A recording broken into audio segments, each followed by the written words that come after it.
Hello students. तो आज मैं शुरू करने वाला हूँ एक्सरसाइज 3.5। तो एक्सरसाइज 3.5 में एक नया कॉन्सेप्ट है, ठीक है, cross multiplication method. Cross multiplication method, ठीक है। अब ये क्रॉस मल्टीप्लिकेशन मेथड क्या है? अभी क्रॉस मल्टीप्लिकेशन मेथड हमारा क्या होता है? जैसे मैं कोई एक इक्वेशन ले लेता हूँ, जैसे मैं जनरल इक्वेशन ले लेता हूँ, ठीक है। a1x plus b1y plus c1 equal to zero. और एक इक्वेशन ले लेता हूँ a2x plus b2y plus c2 equal to zero. अभी क्रॉस मल्टीप्लिकेशन मेथड में हमारा एक फॉर्मूला होता है, ठीक है। फॉर्मूला क्या है? x इक्वल टू नहीं sorry, x by b1c2 minus में b2c1 इसके इक्वल में y by c1a2 minus c2a1 equal में 1 बाई a1b2 माइनस a2b1। हाँ, a1b2 माइनस में a2b1। अभी मैं आप लोगों को बताऊंगा ये फार्मूला आया कहाँ से, ठीक है। ये फार्मूला आया कहाँ से? तो मैं पहले यहाँ पे लिखूँगा x, यहाँ पे लिखूँगा y और यहाँ पे लिखूँगा मैं 1। अभी पहले इसके नीचे में लिखूँगा b1। अभी b1 मतलब यहाँ से शुरू करना है, ठीक है। यहाँ से शुरू करना है, घूम के फिर वापस से यही आना है, ठीक है। ये b1 से शुरू करना है, उसके बाद c1, उसके बाद घूम के वापस से a1, उसके बाद फिर से b1 पे आके रुकना है, ठीक है। कैसे मैं बताता हूँ। ये मैंने लिख दिया यहाँ पे b1, उसके बाद है c1, उसके बाद घूम के फिर a1 पे आना है और उसके बाद फिर लास्ट में आके b1 पे रुकना है, ठीक है। ये ऐसे जाना है, उसके बाद ये ऐसे जाना है, फिर लास्ट में यहाँ के रुकना है, ठीक है। b1 से शुरू करते हुए c1, उसके बाद घूम के a1 और लास्ट में फिर से b1 पे आके रुकना है, ठीक है। दूसरे वाला भी ऐसे ही करना है। b2 से शुरू करना है, फिर घूम के c2 में आना है, b2 उसके बाद c2 फिर घूम के a2 के बाद b2 में आके रुकना है, ठीक है। यहाँ से शुरू करना है, उसके बाद घूम के फिर यहाँ से आके b2 में आके रुकना है, ठीक है। तो ये हो जाएगा मेरा b2, उसके बाद क्या है c2, उसके बाद घूम के फिर a2 में आना है और आखिर में आके रुकना है b2 में, ठीक है। अभी जो मैं करने वाला हूँ वो क्रॉस मल्टीप्लिकेशन मेथड है। अभी ये जो है सारा ये डिवाइड में है, ठीक है। ये x डिवाइड में है, ये y भी डिवाइड में है और ये 1 भी डिवाइड में है, ठीक है। x बाई ये नीचे वाला पार्ट हो जाएगा, y के डिवाइड में ये वाला पार्ट हो जाएगा और 1 के डिवाइड में ये वाला पार्ट हो जाएगा। अभी कैसे होगा? हमें क्या करना है, पहले इस ऊपर वाले पार्ट को इस नीचे वाले पार्ट से मल्टीप्लाई करना है। b1 इंटू c2 क्या हो जाएगा, b1c2 जो यहाँ में है, उसके बाद माइनस नीचे वाले पार्ट को ऊपर वाले पार्ट से मल्टीप्लाई करना है, यानी कि b2c1, ठीक है। पहले इसको इससे मल्टीप्लाई करना है, ऊपर वाले पार्ट को नीचे वाले पार्ट से मल्टीप्लाई करना है b1c2, उसके बाद माइनस में नीचे वाले पार्ट को ऊपर वाले पार्ट से माइनस करना है b2c1। उसके बाद फिर यहाँ पे भी वही करना है, इसको इस ऊपर वाले पार्ट को नीचे वाले पार्ट से मल्टीप्लाई करना है, तो क्या हो जाएगा c1a2। उसके बाद ये नीचे वाले पार्ट को इस ऊपर वाले पार्ट से मल्टीप्लाई करना है, तो हो जाएगा c2a1। उसके बाद फिर ये ऊपर वाले पार्ट को ये नीचे वाले पार्ट से मल्टीप्लाई करना है a1b2, उसके बाद माइनस इस नीचे वाले पार्ट को इस ऊपर वाले पार्ट से मल्टीप्लाई करना है, हो जाएगा a2b1। तो यही इससे आ गया हम लोगों का ये फॉर्मूला, ठीक है। यही से हम लोगों का ये फार्मूला आता है। तो ये फार्मूला लर्न करने का ज़रूरत नहीं है। अगर एग्ज़ाम में क्रॉस मल्टीप्लिकेशन से एक्स और वाई का वैल्यू निकालने के लिए क्वेश्चन में मतलब पेपर में पूछा गया, तो पहले ये लिख लेना है। ये लिख लेने के बाद ये जनरल इक्वेशन जो हमारी होती है, सिर्फ ये याद रखना है, यहाँ से शुरू करना है, उसके बाद घूम के फिर वापस से यही में आना है। इसका भी यहाँ से शुरू करना है, फिर घूम के वापस में यही पे आना है, ठीक है। तो ये होता है हम लोगों का क्रॉस मल्टीप्लिकेशन मेथड। तो अभी मैं शुरू करने वाला हूँ एक्सरसाइज 3.5 का फर्स्ट पार्ट। तो फर्स्ट पार्ट क्या कह रहा है,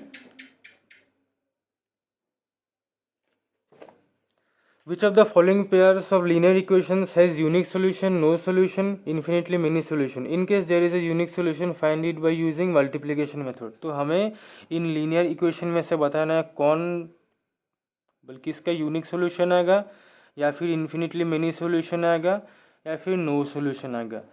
इन केस अगर किसी का यूनिक सोल्यूशन आया तो हमें क्रॉस मल्टीप्लिकेशन मेथड से उसका एक्स और वाई का वैल्यू निकालना होगा, ठीक है। तो फर्स्ट पार्ट क्या है, x minus 3y minus 3 equal to 0, x y minus 3y minus 3 equal to 0, और दूसरा इक्वेशन है 3x minus 9y minus 2 equal to 0।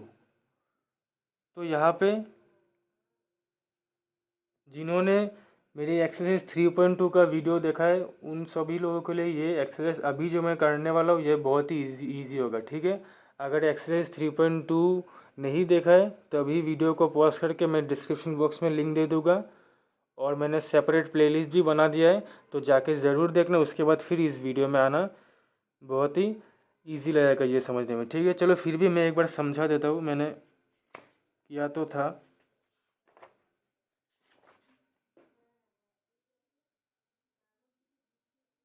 हाँ यही था। जैसे यहाँ पे क्या होता रहा, अगर मेरा a1/a2 b1/b2 के इक्वल नहीं आता तो वो मेरा हो जाएगा वन सॉल्यूशन, और उसे यूनिक सॉल्यूशन भी कहते हैं, और उसे इंटरसेक्ट एट अ पॉइंट भी कहते हैं। मतलब इंटरसेक्टिंग पॉइंट, क्यों? क्योंकि ये दो लाइन एक जगह में इंटरसेक्ट करती है, इसलिए उसे इंटरसेक्टिंग पॉइंट कहते हैं, और उसके बाद उसे कंसिस्टेंट भी कहा जाता है, ठीक है।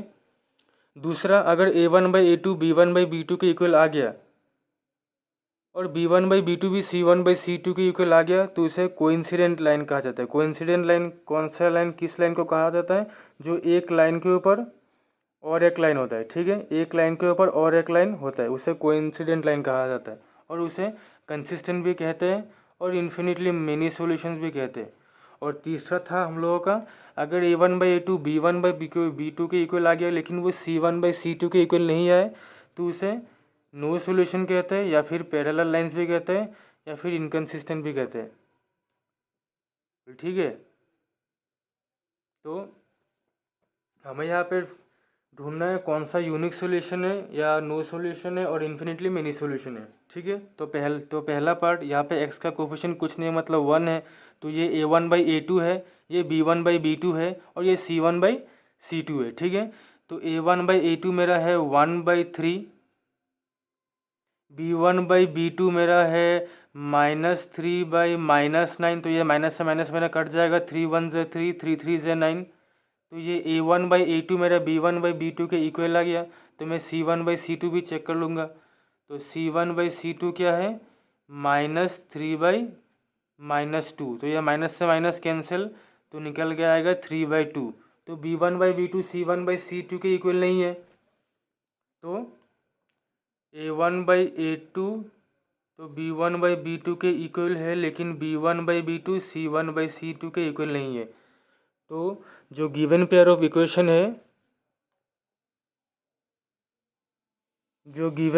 इक्वेशन है, वो नो सॉल्यूशन है, ठीक है, इज नो सॉल्यूशन, ठीक है। उसके बाद सेकंड पार्ट, अगर यूनिक सॉल्यूशन आया तो ही हमें मल्टीप्लिकेशन मेथड से एक्स और वाई के वैल्यू निकालना है। तो यहाँ पे ये नो सॉल्यूशन है, तो हमें मल्टीप्लिकेशन मेथड से एक्स और वाई का वैल्यू नहीं निकालना है, ठीक है। तो सेकेंड इक्वेशन में क्या कह रहा है, 2x + y = में 5, और दूसरा है अभी एक बात मैं पहले बोलता हूँ, जो हमारी जनरल इक्वेशन की फॉर्म होती है वो a1x plus b1y plus c1 equal to zero होता है, ठीक है। जो ये कांस्टेंट टर्म होता है वो इस तरफ होता है, ना कि इस तरफ, ठीक है। ये इस तरफ होता है, ये यहाँ पे इक्वल टू में हम लोग का हमेशा ज़ीरो होता है, ठीक है। जो जनरल इक्वेशन की फॉर्म होती है, ये कांस्टेंट टर्म जो है ये इक्वल टू के इस तरफ होता है, और राइट हैंड साइड में इक्वल टू में हम लोग का ज़ीरो रहता है, ठीक है। तो ये यहाँ पे मैं ये कांस्टेंट टर्म को इक्वल टू के इस तरफ ले आऊँगा, लेफ्ट हैंड साइड में लेके आऊँगा, ठीक है। तो लेफ्ट हैंड साइड में लेके आने से ये हो जाएगा 2x plus y minus 5 equal to zero. तो ये हो गया मेरा इक्वेशन फर्स्ट। और दूसरा इक्वेशन था 3x plus 2y equal to 8, 3x plus 2y equal to 8। तो मैं इस कांस्टेंट टर्म को भी इस तरफ लेके आऊँगा, तो ये हो जाएगा -8, और इक्वल टू के इस तरफ कुछ नहीं मतलब ज़ीरो। तो ये हो गया मेरा इक्वेशन सेकंड। अभी इसको भी मैं a1/a2 के फॉर्मूले से करके देखूँगा। तो मेरा a1 है ये, a2 है ये, b1 है ये, b2 है ये, और c1 है ये, c2 है ये, ठीक है। तो a1/a2 2 ये और ये, ठीक है। a1 है 2 और b2 है 3, ठीक है। उसके बाद b1/b2, तो b1 है y का कोफिशिएंट कुछ नहीं मतलब 1, तो b1 है 1, ये नहीं ये, चलो फिर भी वही एक ही होता है। y का कोफिशिएंट 1 और यहाँ में b2 में y का कोफिशिएंट 2। तो ये a1/a2 b1/b2 के इक्वल नहीं है, तो ये मेरा यूनिक सॉल्यूशन है। और यूनिक सॉल्यूशन को कंसिस्टेंट भी कहा जाता है कि नहीं। यूनिक सॉल्यूशन को जैसे मैं दिखाता हूँ,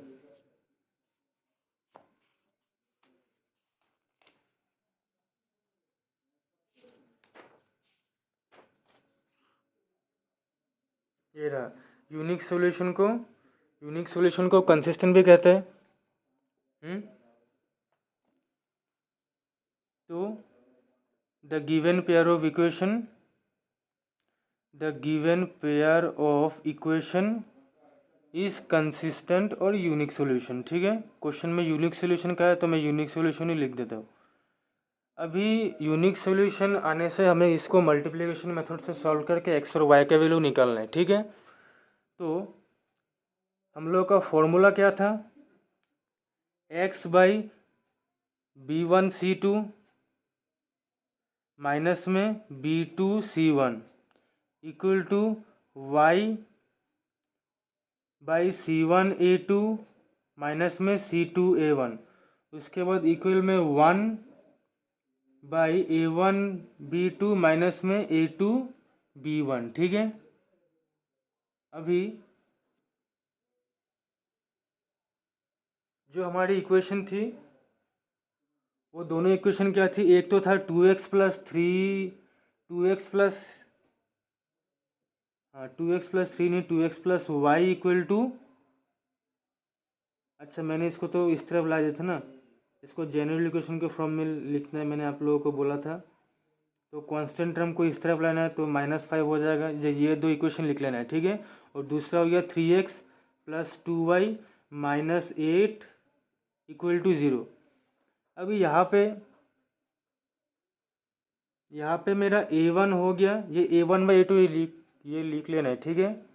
तब ये क्रॉस मल्टीप्लिकेशन मेथड करने में बहुत आसानी होगा। ये a1 मेरा है 2, a2 है 3, b1 है 1, b2 है 3 नहीं 2 है ना 2,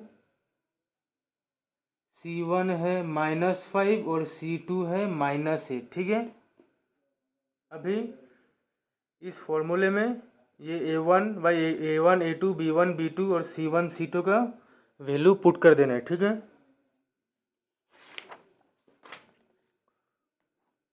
तो x/b1 का वैल्यू था 1 और c2 का वैल्यू था -8, तो 1 इंटू में -8।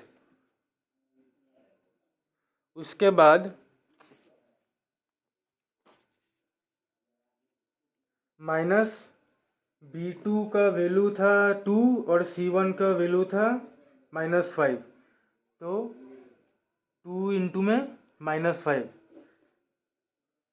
B2 का वैल्यू था 2 और C1 का वैल्यू था -5, 2 इंटू में -5, -2 इंटू में -5। उसके बाद y बाई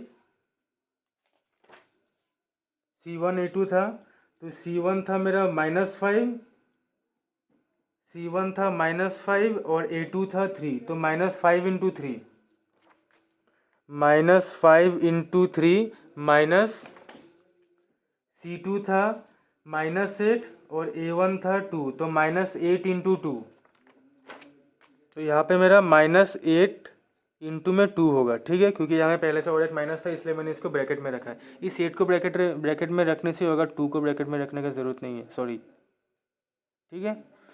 उसके बाद और एक था 1, ठीक है, 1 था A1 B2, A1